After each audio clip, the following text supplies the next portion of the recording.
a shiny black stone that is embedded in one of the corners of Kaaba, in an oval-shaped silver casing,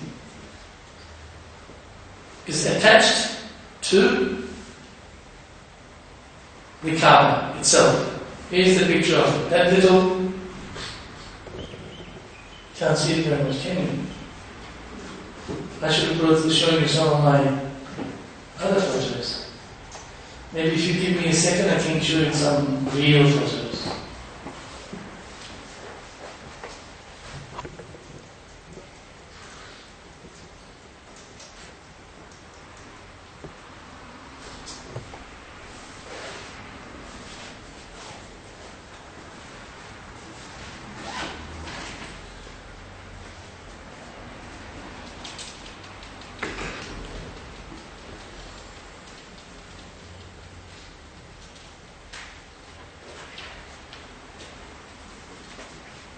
You good there?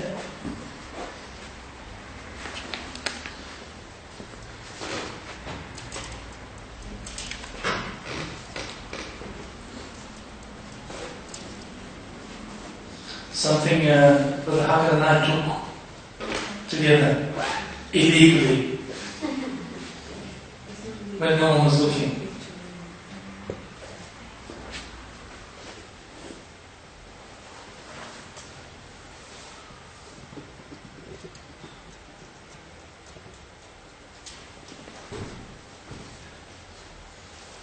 That's not happiness.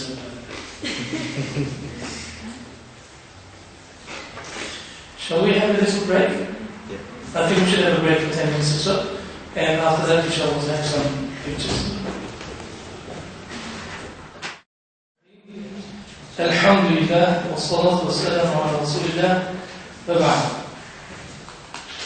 Assalamu alaikum wa rahmatullahi wa barakatuh.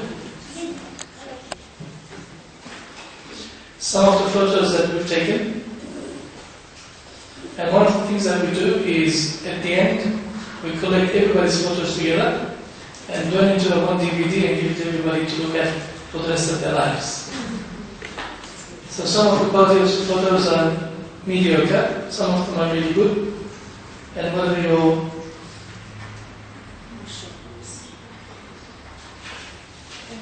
this is the quality of the time.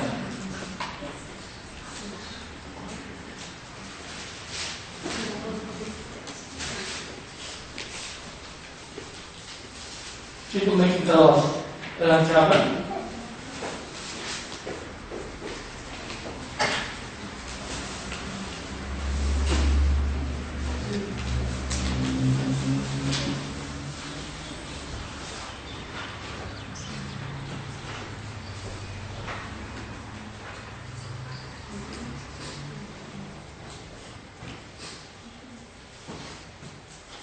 The door of Kaaba to the other side, between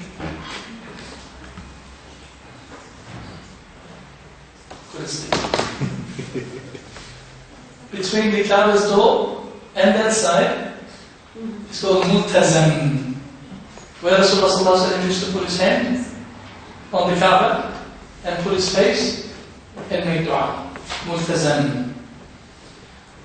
And that corner of the Kaaba is where the Hajar Aswad is. See, there's a police officer who's trying to save people from killing themselves.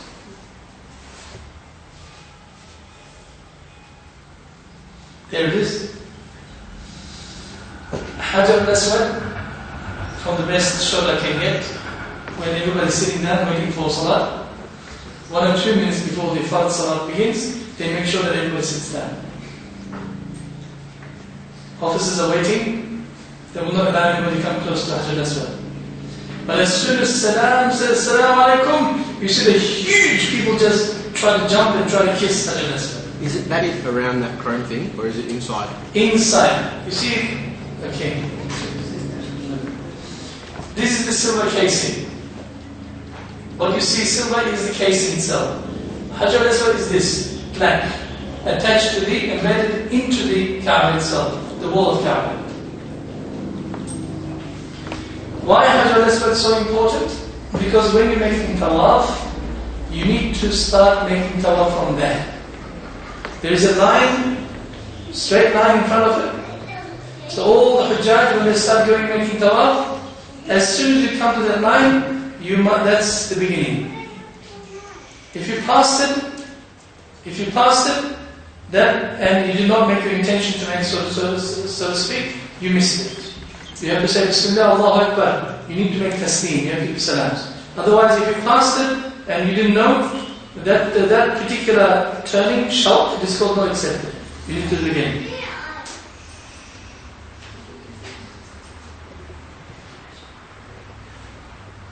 Another one.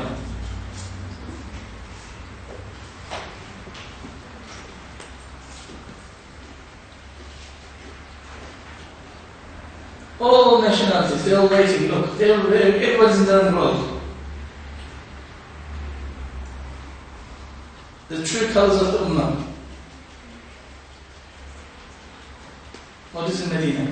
Let's give it. In top of the roof, Brother Muhammad is talking to another Hajj while I'm taking photos.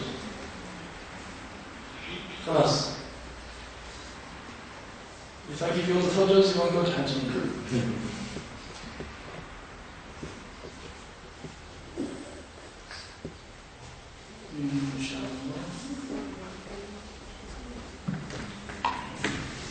Some important landmarks. Hajar al-Aswad. A shiny black stone embedded in one of the corners of the Kaaba. Actually, if you were to draw a line where they would start doing tawaf, it shows right to Australia. That's the direction of Australia, by the way. Just as information. This particular landmark, which is Hajar al-Aswad, will mark the beginning and the end of each tawaf shout that you do around the Kaaba. Each single one, 7 times you have to do, each one is called shout. Shout. Like shouting. Shout, shout. Plural of this is called ashwat. Ashwat. Not necessary for you to know. You don't have to memorize Arabic. Just each 7 times you have to do, each one is called a shout. It starts from Hajar al-Aswad, in front of Hajar al-Aswad, goes around, and once it's finished, that's one. Then you turn around to Hajar al-Aswad while you're going in a circle. Bismillah, Allahu Akbar. Kiss the inside of your hand. If you can touch it, no problem, but it's impossible to touch. So you just continue walking. That's the second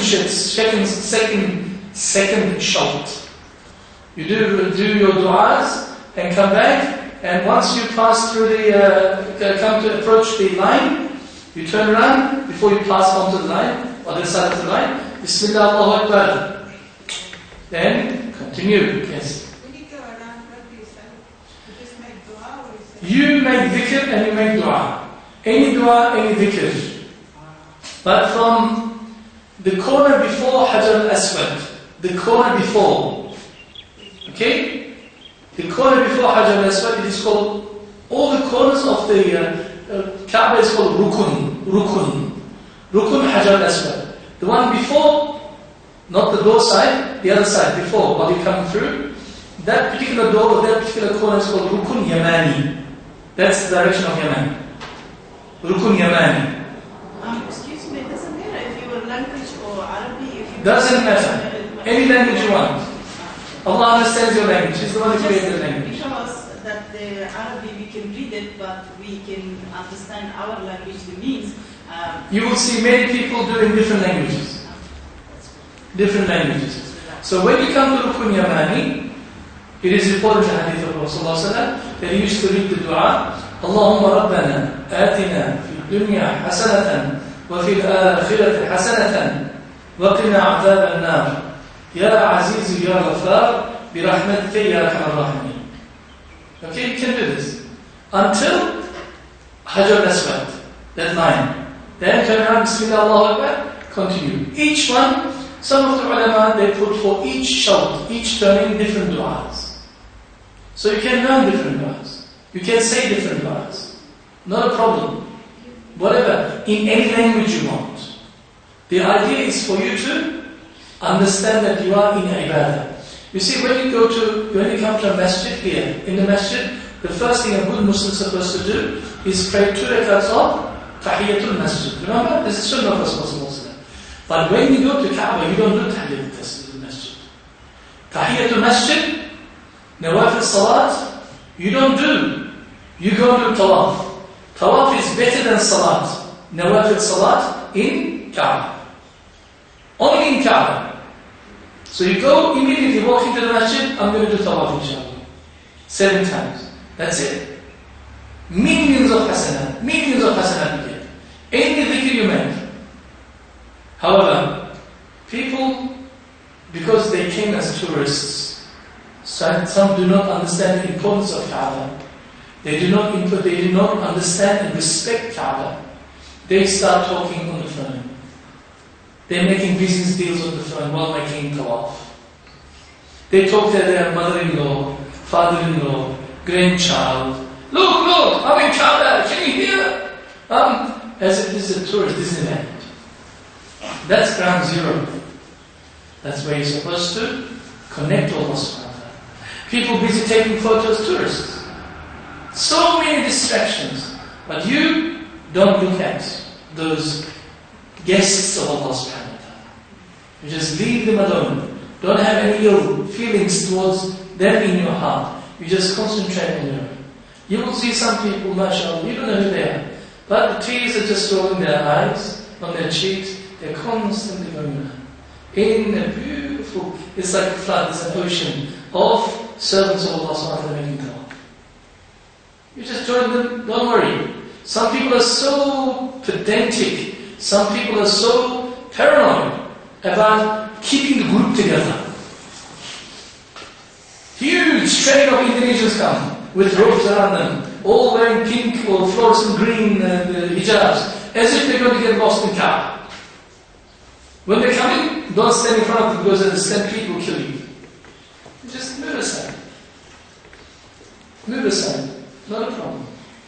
So Hajj al-Aswad is very important to know. There was a brown line before, on the ground, from Hajj al-Aswad, straight, where you can start your tawaf. They have removed this last year. Why do they remove it? Ask the Saudis. Saudis can do anything they want. No rules. Actually, they have one ruler, billions of unlimited amounts of rules, and change every day. You come there, maybe this year there could be a line. Maybe next year there's no line. Allah. But even if there's no line, because when people not to miss the line, in order to not to miss the line, they used to slow down. When they slow down, the traffic slows. There's a bottleneck. So people try to look for the line, and it becomes quite confusing for some people. So maybe for good reason, they got rid of the thing, so they align your heart towards the Allahumma salli Hajj al-Aswad. If you say Bismillah Allahu Akbar before you reach the line, just a meter, 2 or 3 meters, 5 meters, it's still accepted. The important thing is that you don't pass over the line. But that line doesn't exist anymore. And there was another landmark, that all the corners of Kaaba have 2 minarets each. 2 minarets each. Except where the line opposite of Hajj al-Aswad had single minarets. Single minaret. But this year they also chopped it down. Because they're trying to rebuild extend the Kaaba. So if you're looking for a single minaret, Brother Mahmoud told us you won't find a single minaret. That minaret is also gone. Inshallah. And once here, you will see a green light on the arched wall, when exactly opposite again of that line, a green, very bright light. That green bright light is also a line. So between that and Hajj al-Aswad. Okay? You will see that in the inner wall of the Haram.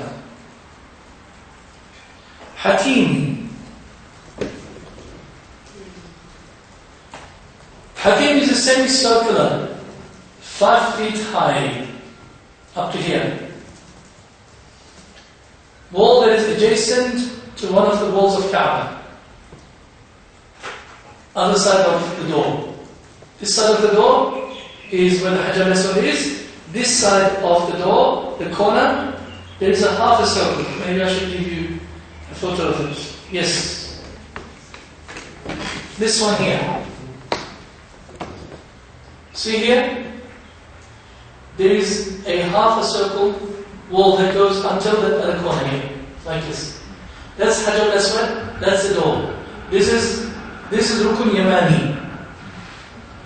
Okay, Rukun Yamani. The other one is called Rukun Iraqi, the other one is called Rukun Shami. Damascus, Iraq, Yemen, and Hajar al-Aswad. And this line here is the line that I'm talking about. It comes here, right here. People are not making the tawaf because they're praying Fard Salat at the moment. Why is this area open? Because Imam is sitting right here. You can't pray in front of the Imam. So all the side is open for the Imam. If you pray in front of the Imam, your Salat is not accepted. So therefore they will make it easy. They will clear for the Imam to read. Okay? And this is Hajar, this is the Hatim. This one here, Hatim. It is regarded as part of the Kaaba itself. It's actually part of the Kaaba. If you happen to pray in there, in this wall, usually they block this door here, and there's another door on that side. Soldiers stay there, cleaners stay in there. This one before the Salat usually, Imam walks slowly, goes into the area, there's a sajjada, he prays. They disinfect the place, they wash it with jif and everything else, because Hujjaj are dirty, Imam is very clean.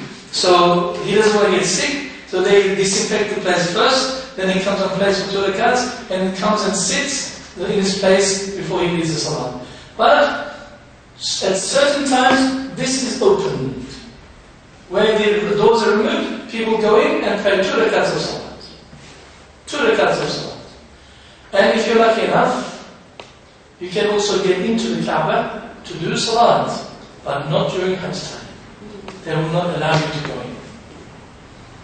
And the question is, to Samih, if you're inside the Kaaba, which direction do you pray? Any direction. Any direction. 2 rakats of Salat, this way, that way, that way, you're in the center. Okay? 11 by 13. 11 by 13. One side is 11, the other one is 13 meters. It's not exactly a cube shape. It looks like a cube, but it's not 100% cube. Have you been inside before? Yes. What about praying in the Hatim? Hatim, you can't face that way, you have to face towards the Kaaba, of course. You will see. Ustad, how come if the Imam's like there, yes, to the back, how come the people in front of him, like on the right of him? This is actually a line here before Hajar al-Aswad line, and there's the Rukun Yamani line. So this is actually that kind of a shape. Imam is sitting here. So it's not actually Imam's from the corner to corner, it's open. That section. If they were to come in, they come to his quadrant, then it becomes dangerous.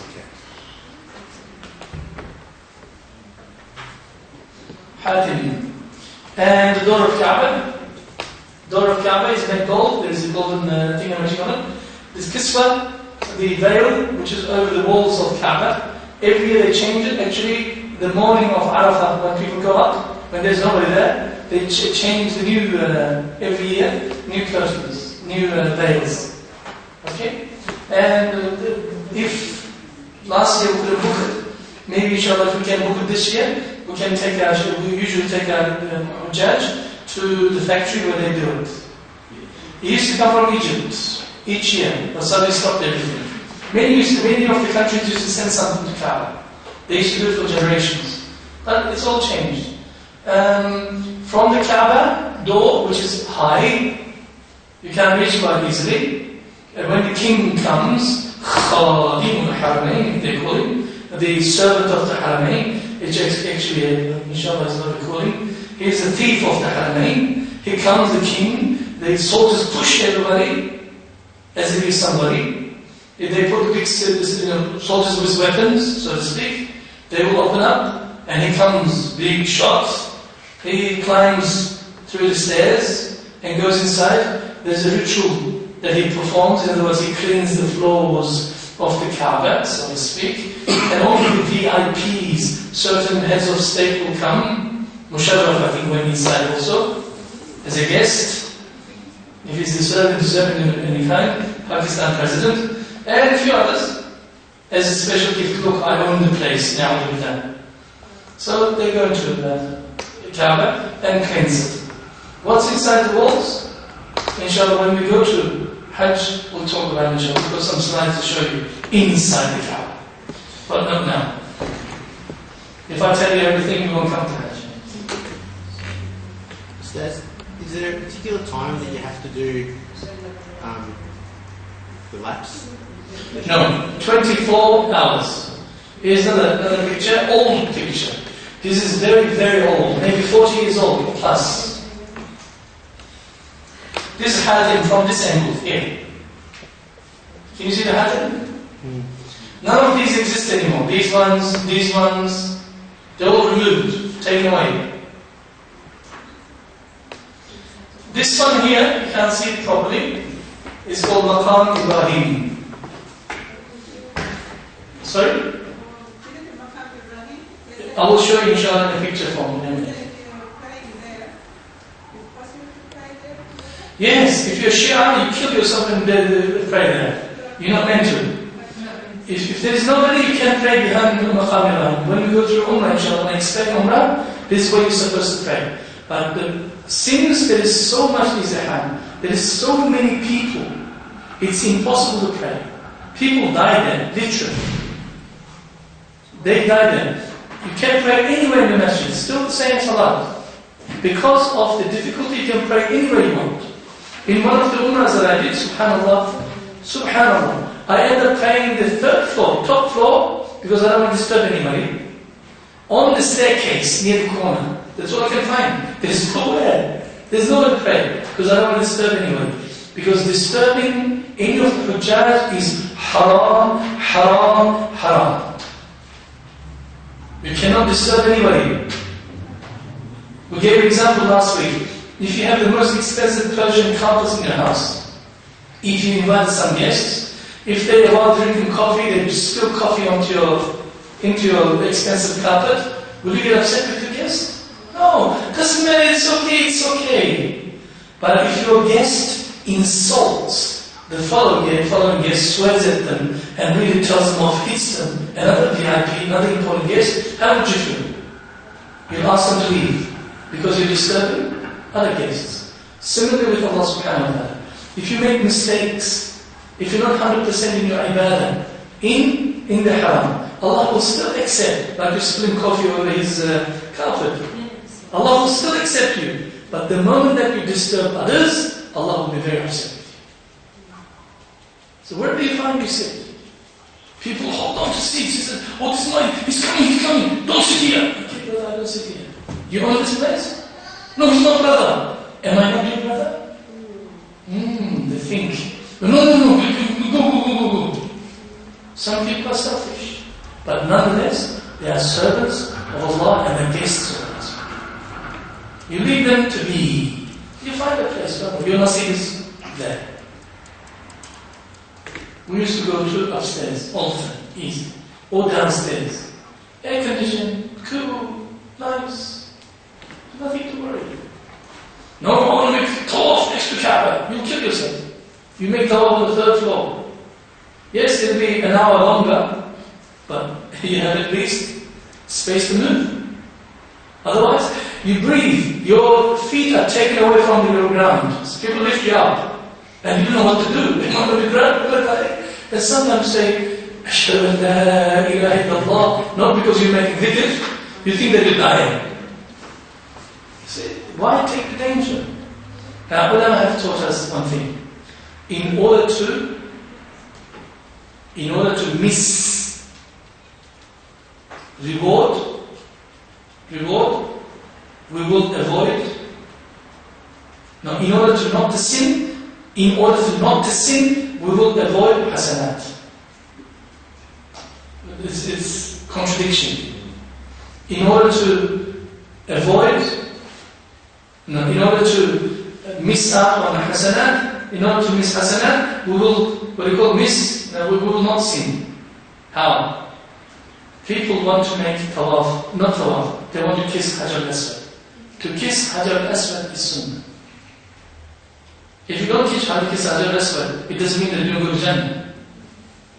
But especially Muslims from Indian subcontinent, they do everything in their power. Push men and women. There is no, what they call, no haram and salam. There is no separation issue anymore. Men and women are like this. And if your intention changes, if you were to look at a woman as a woman, in that place your hajj is gone. And women push, men push, why? There are 100 people before you, and slowly coming there. How's it going? We came up 2 meters more to kiss Hajar al-Aswad. But they disturb everybody. And people lose it, they start swearing next to God. And you get all those things. See, you need to remove what you see behind your eye, before your eyes, and concentrate on the spiritual aspect of Hajj. And you need to definitely read this book. Minimum twice. 5 times is better. All of them? All of this book, yes. This book will teach you the adab of Hajj. This book will teach you love of Hajj. This book will make you take your time with Rasulullah. If somebody can't read the English. There is a girl over there who can read for you in Afghan. Just one time read it, that's all? Or Somebody will, inshallah, if you read it nicely, understand it, no problem. I'm sure this is available in Urdu. And maybe in, I don't know. What language do you speak? Persian. Persian. I'm sure they have it in Persian too. I have it here book, but it's not like that. 6 years. It's a little bit from. Now, this book is not a fiqh book. It doesn't tell you how to do a Hajj. It tells you it motivates you, tells you, teaches you about Hajj, about the spiritual aspects of Hajj. Makkah and Medina, everything.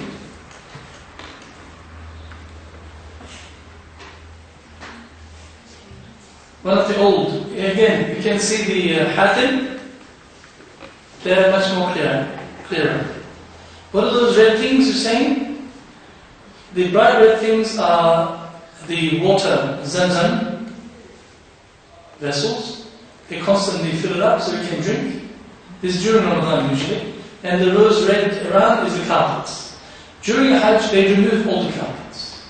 There's no carpet. You pray on the concrete. Not on concrete, on the marble. Special marble is very cool. During Hajj, but during Ramadan, outside, they bring all the carpets in. But the masjid of Rasulullah is all carpeted. Beautiful.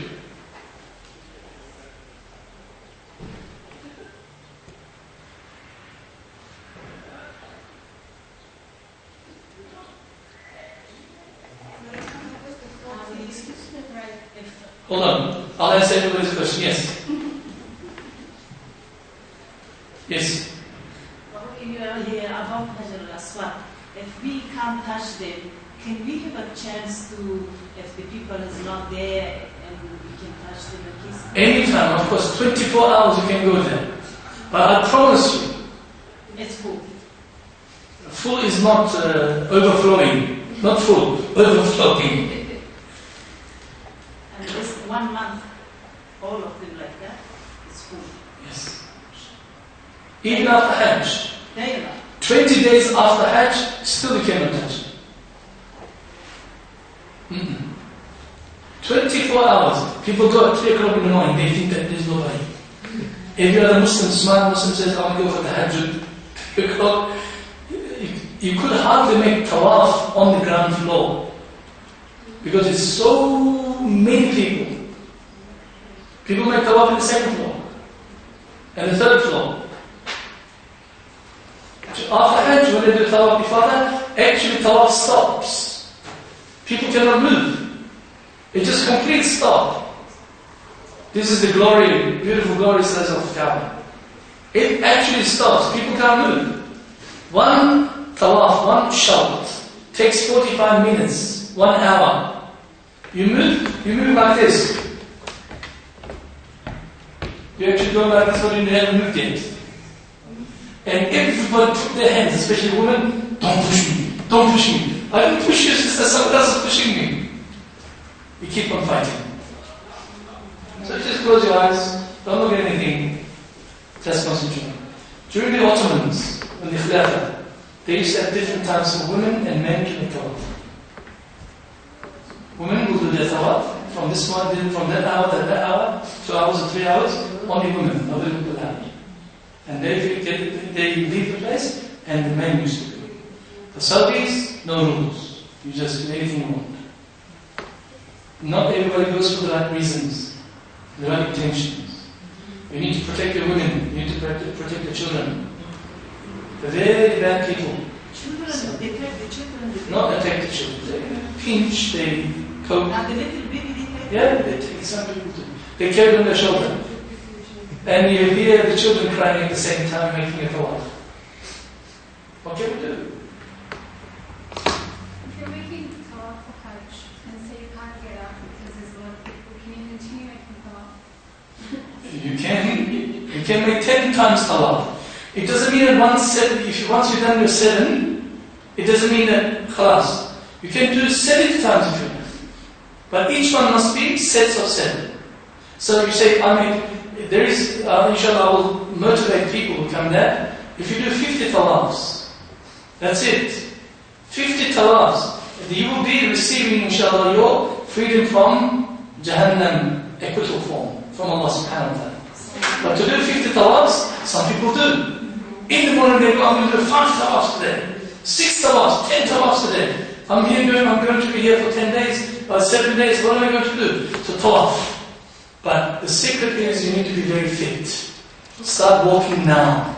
Minimum an hour every day walk. Fast walking. Otherwise, if you go like this, in the second tawaf, in the second journey, I can't walk. Can I sit down? Finished. How many times my fit wife, Mustafa? How many times? Okay, after tawaf, you have to do, after you go to Umrah, you go and do sa'i. Sa'i is running between Safa and Marwa. Safa and Marwa. This is Safa, and that's the other corner is Marwa. This long area here. You run between, you walk between 7 times. Sa'i. Okay? You go through one area to another area, back and forth, 7 times. If you do 3 umrahs a day, that means you have to do this how many times? 7 times 3. 21 times. Each one is about 3 kilometers. Each one. 3 kilometers times the 3, 10 kilometers you have to walk. And amongst people it's not that easy. So after the second round, she says, can I just stay here? Push! Not please, can I stay here? Well, you can stay here. But if you're fit, no problem. And you see some of the mountain people, villagers, we can tell. Elderly woman, she cannot, her back is like a Nostradamus, with the haunch, at the back. She can't even see, but she's not like a machine gun, mashallah. I feel so ashamed. She's a gun with the iman, subhanallah. She's running. What she's doing at all. Subhanallah. But some people, overweight fat people like me, they can't even move. They'd rather stay in a hotel room and find like-minded people who enjoy coffee and tea and nargila, shisha, and they don't come to the masjid. They don't come to the haram. They only come maybe once a day to do salat. Once a day. One salat a day. What is Hajj for, brother? They either spend shopping, eating, sleeping. That's their Hajj. That's our Hajj. We will in our group give duties to everybody. Every day. You have a spara. You have a juz. 2, 3, 4, 5, 6 juz to read. How do I do this, brother? Easy. After the breakfast, You had your shower and everything ready. Get into your good, take your book with you, Quran with you, if you are familiar with one Quran, or there are thousands of Quran in the haram. If you can read the Saudi print, no problem. 11 o'clock, you have to be in the haram. Go somewhere in the corner, nobody knows you. Don't go with the pairs of what you call my friend from Australia, because you will talk. You talk nonsense. Shaitan will play with you. So you go to a corner, nobody knows you. After you do tawaf, if you want to do tawaf 3-4 times, no problem. Go to a corner, open your Quran, finish your juz. How long do I have to stay there? An hour? No. Until after Isha. 7:30, 8 o'clock. After 8 o'clock, you did your salat, you finished all your juzul, all your daily dhikr, which will give you, then you come back. If everybody do it by itself, simple or? And once you get used to, you know the place, you want to go on your own. Sometimes ladies usually send them with pairs or three of them together. Okay? Men, don't go with your friends because you will yap. If you yap, angels are crying and writing sins for you.